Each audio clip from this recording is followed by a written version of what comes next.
I'm Miranda Valentine, editor of the lifestyle blog Everything Sounds Better in French, and today I'm going to show you how to make basic roasted beets.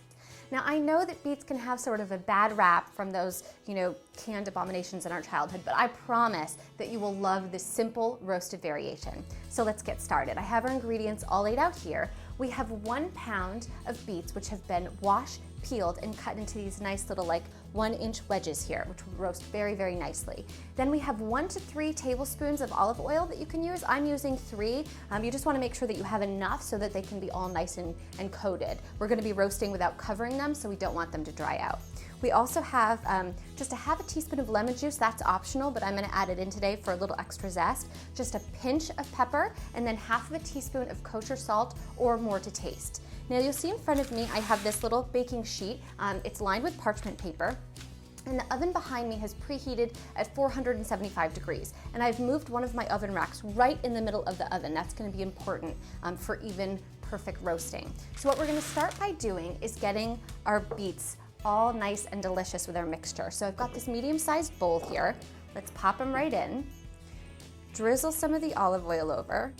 We'll just see how we do with that. I have a little left, and if we need more, as I said, we'll add in more. Sprinkle in our salt and our little tiny bit of pepper. And then at the very end, if we want a little bit more, we can do a few more grinds of pepper, maybe a little dash of salt at the end. But to begin with, we're just gonna start with this. Now I'm just gonna get on in there with my hands because I find that the easiest way to toss, but if you don't wanna get messy, you could certainly just use a spoon.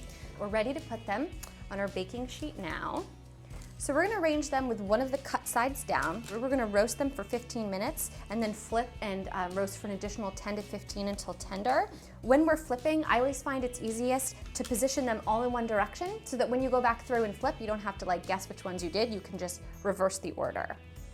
Okay, so the beets roasted for a total of 25 minutes, and look how gorgeous they look. We've got some of this little yummy crunchy little bits on the ends, but it's still nice and soft on the inside. Now, if these were a little bit dry, if they were dried out, we could certainly drizzle a little bit more olive oil onto them to kind of liven them up a bit. But these are still nice and soft, and you can see sort of slicked with a nice little layer of olive oil. So we're gonna not do that, but we are gonna add a little bit more salt and pepper to taste. And again, this is to taste, so if you happen to just not like pepper very much or not like salt, you do not have to include it. And something to note about when you do things to taste, you can always add in more, but you can't take it out, so just go slow. If you wanted to jazz this recipe up a little bit, you could follow it along as we did, and then at this point, you could toss it with a shallot butter or a special garlic butter or some sort of seasoned sea salt if you wanted to kind of take it to the next level, or you could enjoy these roasted beets just as they are. There you have it. That's how you make basic roasted beets.